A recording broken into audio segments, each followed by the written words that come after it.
घटक है। मैं परकशंस बजा रहा हूँ। मैंने मेरी माँ के पास मैंने शुरुआत की। Actually my mother was a vocal teacher, लेकिन सबसे पहले उन्होंने मुझे तबला सिखाया। पहले नादिन दिन्ना और वो सब मैंने पहले माँ के पास सीखा, और फिर धीरे धीरे, बट उसके पहले मम्मी ने, मेरे दो बड़े भाई हैं उनके ऊपर ट्राई किया, बट शी फेल्ड। तुक्का लग गया मेरे ऊपर, तो which I am very happy about. And धीरे धीरे स्कूल तो आप जानते ही हैं, मैं एक म्यूजिशियन हूँ। Not all musicians are good students in the academically. I was a below average student, to be very frank, क्यों झूठ बोलूं। But more than music, I was much inclined to cricket. मैंने बहुत क्रिकेट खेला है। मेरे पिताजी को शायद दिख गया था ये भाई साहब तो कुछ करने नहीं वाले, तो मुझे बोला या तो क्रिकेट खेल के अपना नाम कमाओ, कुछ करो, या म्यूज़िक करो, but I won't let you sit idle at home, you have to do something. तो 17 साल की उम्र में मैं शुरू किया, गुरुद्वारा में जाके तबला बजाता था, मंदिरों में बजाया, ऐसे कर कर के फिल्म म्यूज़िक में इंटरेस्ट मेरा डेवलप हुआ।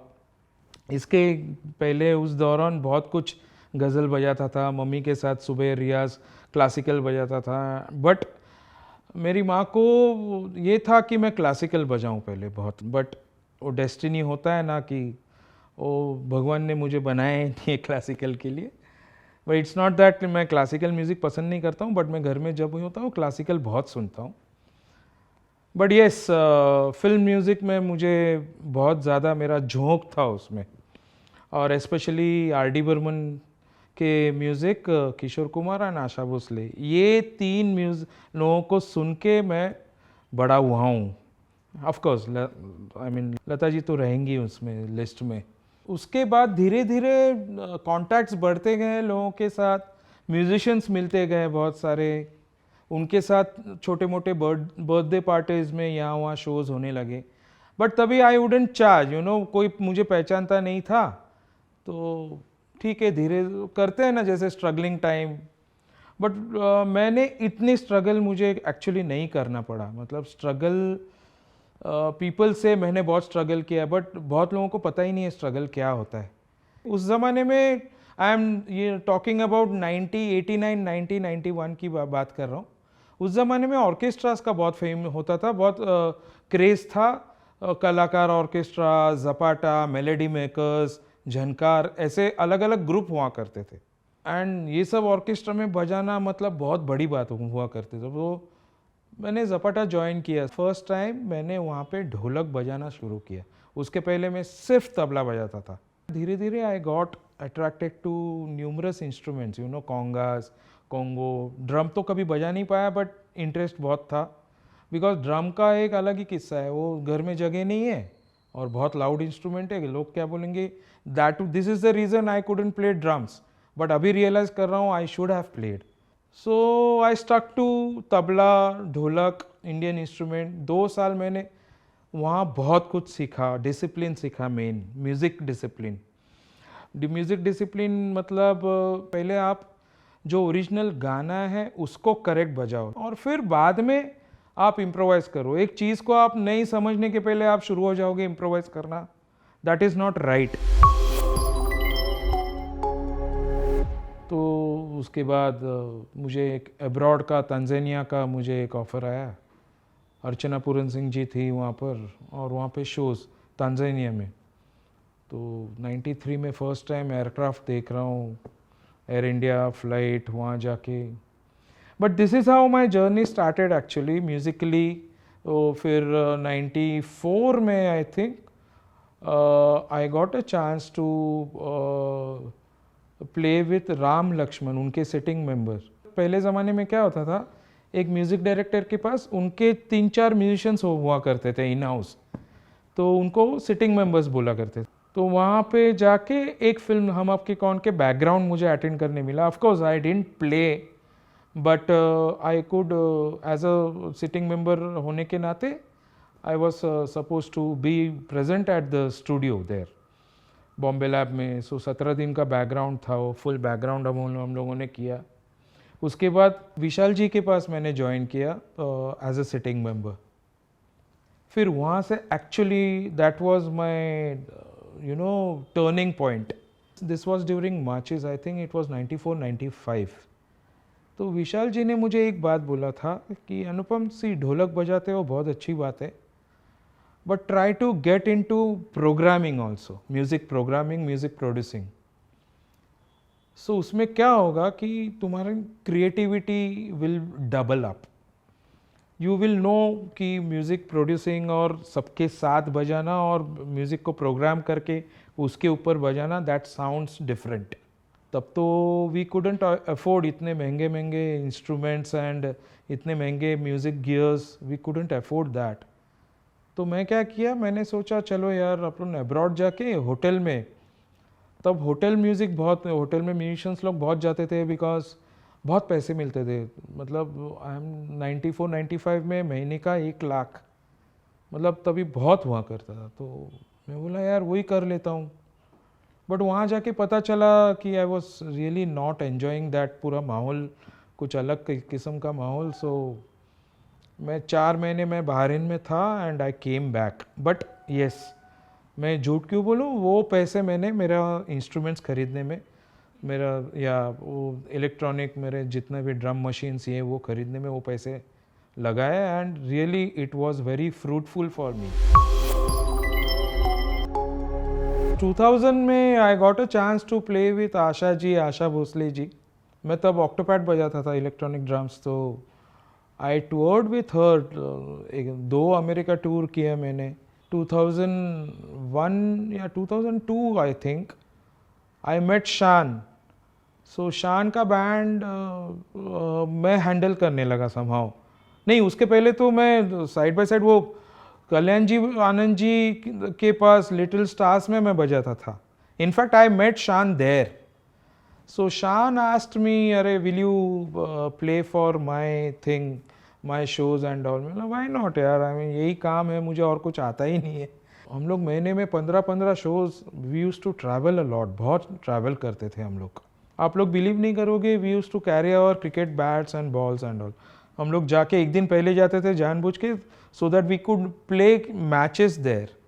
सो हम लोग ने बहुत क्रिकेट खेला है, इवन ड्यूरिंग टूर्स ऑल्सो शान के साथ ही। Shaan himself is a very good player.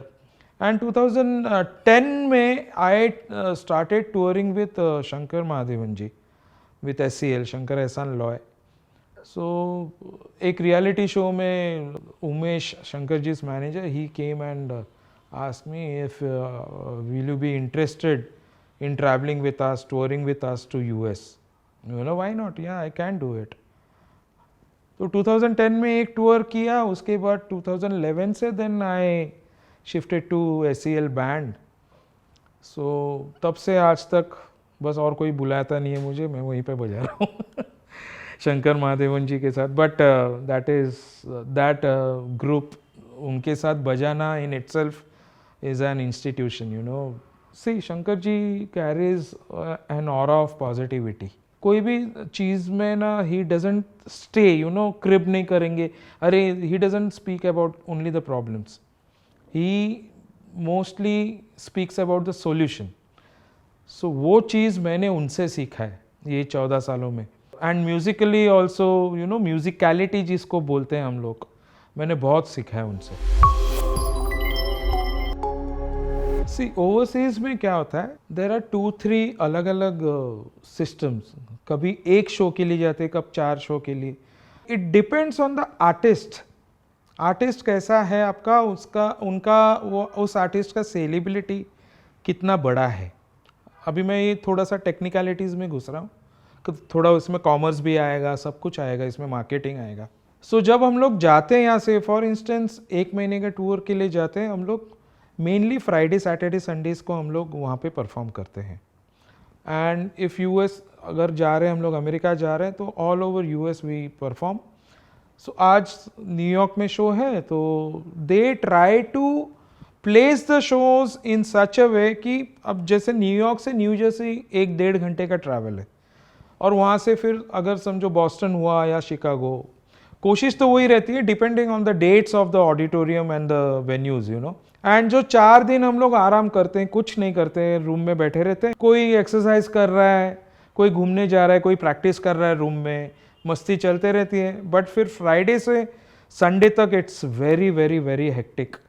I mean वहाँ फिर तो ऐसा है कि संडे को इंटरवल तक फिर वी आर लाइक एकदम डेड, लिटरली डेड। फिर तो वो और 2 घंटे निकालना है स्टेज पे करके निकल जाता है। बट या ऑडियंस मैं बोलूँ आपको, वहाँ पर ऑडियंस इंडियन ऑडियंस आते हैं, बट अरीनाज में मैंने तो देखा है 15-15, 20-20 हज़ार क्राउड। मैंने कुमार शानू के साथ टूर किया है, मैंने वेस्ट इंडीज़ में देखा है 1 लाख क्राउड में देखा है मैंने। सच वॉज द क्रेज़, और शानुदा के लिए तो अभी भी क्रेज़ है, नो डाउट अबाउट इट। मैंने 1 लाख क्राउड, और मुझे याद है हम लोग ने डिमांड शो किया था वेरी नेक्स्ट डे ट्रिनिडाड में, फिर भी डिमांड शो के बाद भी 50,000 लोग आए थे वहाँ पे, और भर बारिश में खड़े होके देख रहे थे वो show. This I think I am talking about 99-2000। या बट इंडियन ऑडियंस वहाँ आपको सर पे चढ़ा के रखते हैं, मतलब इतना अच्छा रेस्पॉन्स और ट्रीटमेंट और हॉस्पिटैलिटी इतनी अच्छी होती है। So I am actually thankful कि मतलब एट टाइम्स मुझे लगता है कि I don't deserve all this things है, but I am blessed that way. गिनना तो बहुत मुश्किल है। आप समझिए ना, मैं देश और विदेश सब पकड़ के मेरे ख्याल से 5,000 के ऊपर तो हो ही गए होंगे आराम से, जिसमें अच्छे एक्सपीरियंसेस, ख़राब एक्सपीरियंसेस, ऐसे बहुत सारे मिक्स्ड एक्सपीरियंसेस है। यू नो वो रोलर कोस्टर जैसा है, अप्स एंड डाउन्स बहुत होते हैं। So I don't know whether should I get into it, but I think बोल ही देता हूँ, मतलब एटलीस्ट जो नए जनरेशन है उनको भी पता चले कि what is life all about, या म्यूजिशियंस लाइफ क्या होता है। देखिए जब हम लोग टूर करते हैं, you have to sacrifice lot of things. जैसे फैमिली से आप ऑलमोस्ट 1-2 महीने के लिए हम लोग बाहर जाते हैं, तो फैमिली से आज मोबाइल फ़ोन्स आ गए, इंटरनेट आ गया है, बहुत इजी हो गया है देश। आई मीन पूरा whole world has become very small that way. But यहाँ से 10,000 किलोमीटर आप दूर हो, लेकिन फिज़िकली तो आप दूर हो। सो आपके बच्चों से, आपके फैमिली से आप दूर रह रहे हो। मैं इतना ट्रैवल कर चुका हूँ, मैंने अपने बेटे को बड़े होते हुए देखा नहीं है ठीक से। सिर्फ फिज़िकली ग्रो होना, वो उसको ग्रोथ नहीं बोलते हैं, वो उसकी परवरिश वगैरह सब thanks to my wife and my mother, they actually looked after him. But मैंने ये रियलाइज़ किया ये लॉकडाउन के टाइम पर, बिकॉज हम लोग घर में ही बैठे थे, देन आई रियलाइज कि मेरा बेटा आज इतना बड़ा हो गया है, I have not seen him growing. So ऐसे यू नो सिचुएशंस सबके लाइफ में आते होंगे, सब म्यूजिशियंस के लाइफ में। इवन आप कोई भी जो टूरिंग करते हैं या घर से दूर रहते हैं, आप कोई भी आर्मी में होगा, आप सोचिए हम लोग तो आते रहते हैं, आते जाते हैं, आर्मी क्या करते होंगे वो लोग, तो 2-2 साल भर रहते नहीं है साथ में। यही चीज़, ये सब सिचुएशंस हम लोगों को थोड़ा सा, I mean it helps us to you know be grounded. बहुत लोग बोलते हैं मुझे ऐसे कि ये लोग जाते हैं यार, एसी में बैठते हो आप लोग, फ्लाइट में बैठते हो, 5 स्टार होटल में रहते हो, बस ऐसा कुछ नहीं है। वो लग्जरी कुछ पलों के लिए होता है, बट अंदर क्या है हमको पता है। I lost my father, I was on stage in US। मैं तो उनको वो बोलते हैं ना 13वां, वो भी मैं अटेंड नहीं कर पाया। So you have to be mentally strong, you have to control your emotions, because जब आपने म्यूज़िक को प्रोफेशन बनाया या कोई आर्ट फॉर्म को प्रोफेशन बनाया, you have to forget about everything in your life, literally. Because हम लोग पैदा हुए हैं, मुझे ऐसा लगता है हम लोग पैदा हुए हैं कि लोगों को एंटरटेन करने के लिए, उनको हैप्पीनेस देने के लिए। सो आप ये नहीं सोच सकते यार मेरे घर में ये है, मेरे घर में nothing doing, show must go on. मैं ये नहीं बोलूँगा कि हमारी इंडस्ट्री ब्रूटल है, but you should know how to tackle it, it's very important. Because सिर्फ बजाना आप मत सीखो, आप बजाने के साथ आपको क्या क्या फेस करना पड़ता है, कॉन्सिक्वेंसेस। ये तो रही एक मतलब कॉन्स की बात। बट प्रोस इससे ज़्यादा है, आप बहुत पैसा बना सकते हो। मैं तो आज के पेरेंट्स को भी ये बोलूँगा कि आप अपने बच्चों को ये मत बोलिए कि म्यूज़िक में करियर नहीं हो सकता। आज ये एकदम उल्टा है।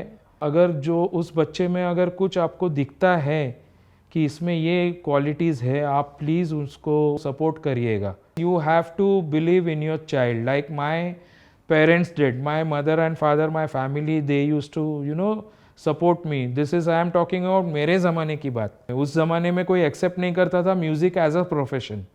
हाँ, मुझे बोलते थे ना, लोग बोलते हैं ना, एक जोक सब जगह सर्कुलेट होता है, हाँ म्यूज़िक तो करता है, काम क्या करता है। बट अभी ऐसा नहीं है। अभी आपके लिए बहुत काम है म्यूज़िक में, आप एक्टिंग में बहुत काम है, एडवर्टाइजिंग में बहुत काम है।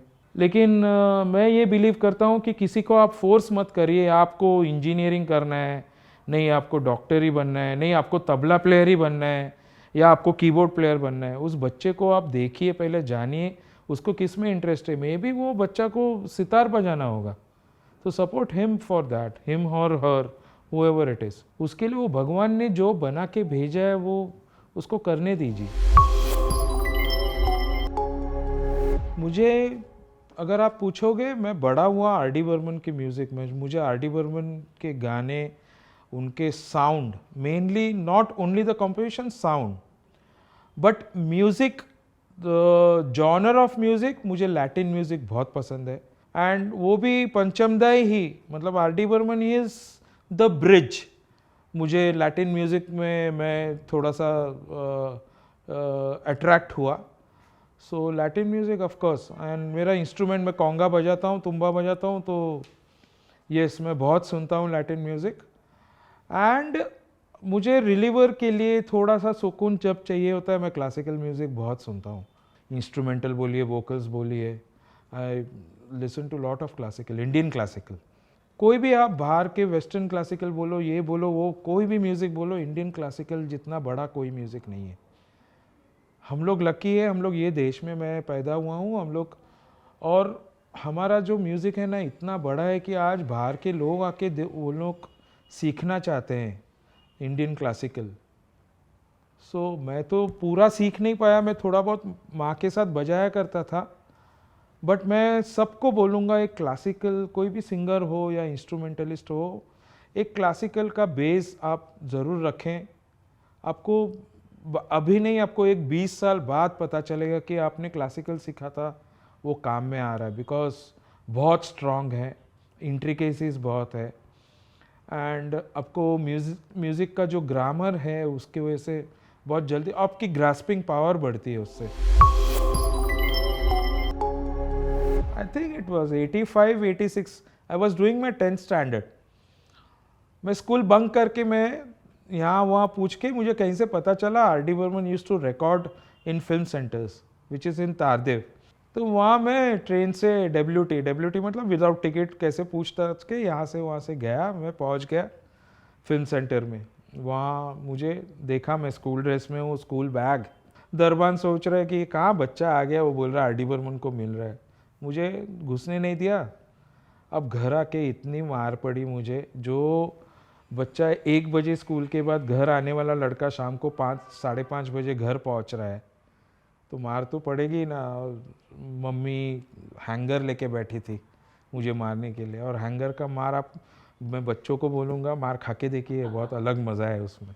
पंचमदा को कभी मिल नहीं पाया मैं। But yes, R D Burman के जितने म्यूजिशियंस थे और हैं, मुझे उनके साथ काम करने ज़रूर मिला। मैं I won't deny that, yes.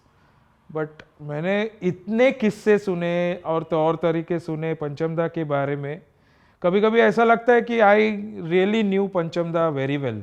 मतलब इतना ज़्यादा सुना है मैंने उनके काम करने का तरीका, उनके म्यूज़िक रूम में कैसे काम करते थे, कैसे बात करते थे। तो कभी कभी मुझे ऐसा लगता है कि मैं बहुत टाइम मैंने निकाला है। See music scenario, it's a cycle, Khemchand Prakash ji थे, के.एल. साइगल थे, तब अलग स्टाइल का म्यूज़िक चलता था। उसके बाद सी रामचंद्र जी आए, नौशाद साहब आए, शंकर जी किशन आए, साउंड चेंज हुआ। इंस्ट्रूमेंट्स ऐड होते गए, लोग बढ़ते गए, म्यूजिशंस बढ़ते गए, बड़े बड़े ऑर्केस्ट्रेशंस जैसे शंकर जयकिशन ने यूज़ किया, फिर सलिल दा आए, एस डी बर्मन, ये लोग आए, कल्याण जी, आनंद जी, लक्ष्मीकांत प्यारेलाल, ये लोग आए, पंचम दा आए। लेकिन पंचम दा ने आके फिर वो साउंड चेंज किया। अभी जो 2 मिनट पहले मैंने बोला कि वो एक रेवोल्यूशन, उन्होंने अपना खुद का एक साउंड क्रिएट किया एक्सपेरिमेंट कर करके। एंड वही है कि पंचम दा नेवर थॉट कि म्यूज़िक में कोई उन्होंने रूल फॉलो नहीं किया, which is very important for music. क्योंकि आप एक रूल बुक बना के चलते हो ना, तो आपका म्यूज़िक ग्रो नहीं होता। तो आप रूल ब्रेक करो, अपने आप सब कुछ अपने आप फैलते जाएगा, और फॉर बेटरमेंट इन फैक्ट। तो जैसे ज़माना बदलते गया, म्यूज़िक स्टाइल चेंज होते गए, और म्यूज़िक बनाने का, रिकॉर्ड करने का तरीका बदल गया, टेक्नोलॉजीज आ गए, साउंड चेंज हो गया।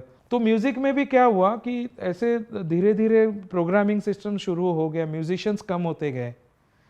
बट अभी एक दौर फिर से आया है कि फिर से लोगों को क्या हो गया कि लोग ऊब चुके हैं अभी मशीन के साउंड से। तो now people again they have started calling live musicians.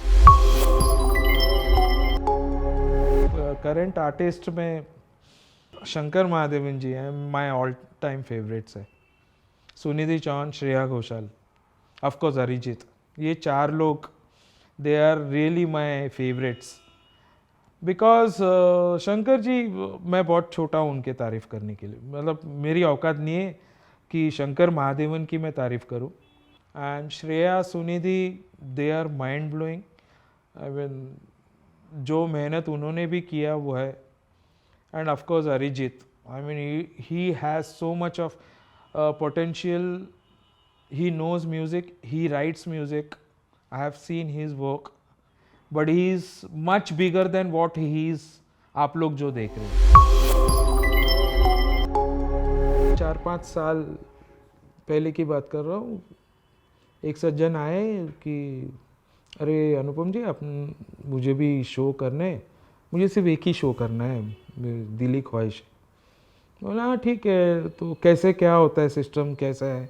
तो मैंने बता दिया। तो बैठ के हम लोग 2-2, 3-3 महीने हम लोग भी काम कर रहे हैं, इतना तक कि उस ग्रुप का जो, मतलब उनको नाम चाहिए था, एक उनका बैनर बोलते हैं ना, बैनर के लिए वो नाम भी मैंने ही सजेस्ट किया, वो भी कर दिया, सब हो गया, शोज़ अच्छे चल रहे हैं, हाउसफुल जा रहे हैं, बैनर का आज इतना बड़ा नाम हो गया है, सब कुछ हो गया है। एंड देन सडनली आप भूल जाते हो कि आप किसके बदौलत, आपने तो अपना पैसा लगाया है, लेकिन आपको जो इस बर्थ पे लाके रखा, और उसी बंदे को ही आप सिखाओगे ये इंडस्ट्री का तौर तरीका।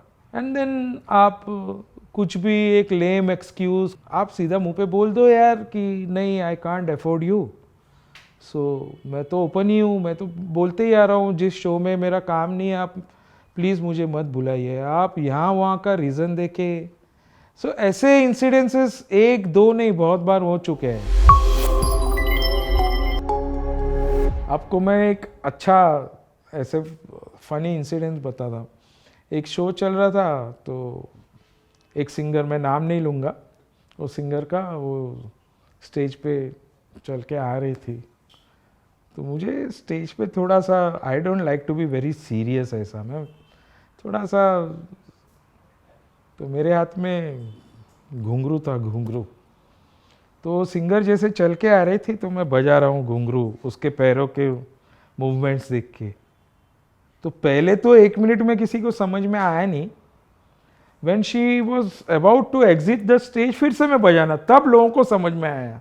ड्रमर बजाते बजाते प्लेटफॉर्म टूट के पीछे गिर गया है, स्टेज पे आग लगी हुई है, हम लोग बजाते बजाते। ऐसे तो बहुत मैंने किया है, किसी के शंख के अंदर मैंने पाउडर डाल दिया है, अब वो स्टेज पे आ गया बंदा, अब शंख बजाना है शुरू में, अब बजा दिया तो पाउडर का फुहारा। मैंने एक ब्लंडर किया है स्टेज पे, this is I can never forget. Stage पे मैं कंडक्ट कर रहा था, तो जो तुमको हो पसंद ये गाना चल रहा था, मुख्तार शाह साहब गा रहे थे। Mukhtar Shah is a very good singer. मैंने एक अंतरे में 1-2 दे के बंद कर दिया गाना, एंड देन आई रियलाइज कि अरे एक ही अंतरा हुआ। स्टेज पे आई वॉज टोटली ब्लैंक हो गया था। But yes, I had the courage to take the mic and apologize, crowd के सामने, sorry, this was my mistake, I went blank. So second अंतरा भी करते हैं. So वो आई होप भगवान ना करे वो ऐसी ऐसी गलती मेरे से फिर कभी हो. अभी हाल ही में एक्चुअली हम लोगों ने एक बैंड शुरू किया है फिंगर स्नैप्स करके, finger snaps. So myself, Chirag, Shaileja, Subramanian, हम लोग 3 लोग फिलहाल है. Finger snaps is mixture of old and new songs and कुछ कुछ रिक्रिएशन किया है हम लोगों ने. एस्थेटिक्स को डिस्टर्ब नहीं किया है, गानों को डिस्टर्ब नहीं किया है. बट ये दोनों शो में ये एक्सपीरियंस हुआ है कि people have really loved it and they have liked it. So we are planning to do such more shows. मैं सबको बोलना चाहता हूँ, स्पेशली म्यूजिशियंस को, 2 चीज़. एक तो मेडिक्लेम इज़ वेरी इंपॉर्टेंट. आप लोग बहुत सारे, I know people who don't have mediclaim. आप प्लीज़ मेडिक्लेम अपना एक बना के रखो, विच इज़ वेरी इंपॉर्टेंट. वो पैसा आपको, भगवान करे आपको स्वस्थ रखे, वो बहुत अच्छा. वो पैसा ऐसे ही जाने दो, चलेगा. लेकिन जब आपको आएगा हॉस्पिटल का खर्चा, आपको कोई बड़ी बीमारी, सी हम लोग इंसान हैं, वी आर नॉट गॉड, बीमार तो हो ही सकते हैं कभी भी. जब कभी बड़ी बीमारी हुई या कुछ भी हुआ, हॉस्पिटल का खर्चा आपको आपके बुरे टाइम में कोई देखेगा नहीं, आपको खुद को संवरना है. इतना बड़ा तो हूँ नहीं कि मेरे फ़ैन फॉलोइंग हो, बट हाँ, जो भी मुझे चाहते हैं, मुझे प्यार करते हैं, आपका आशीर्वाद ऐसे ही रहे मुझे. एंड जाने से पहले मुझे एक बात बहुत इम्पॉर्टेंट है, और I should say that I want to thank Namaskar entertainments for this interview, specially Madhuri ji and Raj ji. You believe in me, thank you so much, God bless you. And भगवान करे नमस्कार एंटरटेनमेंट्स बहुत आगे बढ़े, प्रोग्रेस करे और बहुत ज़्यादा बड़ा हो. Thank you so much, God bless you.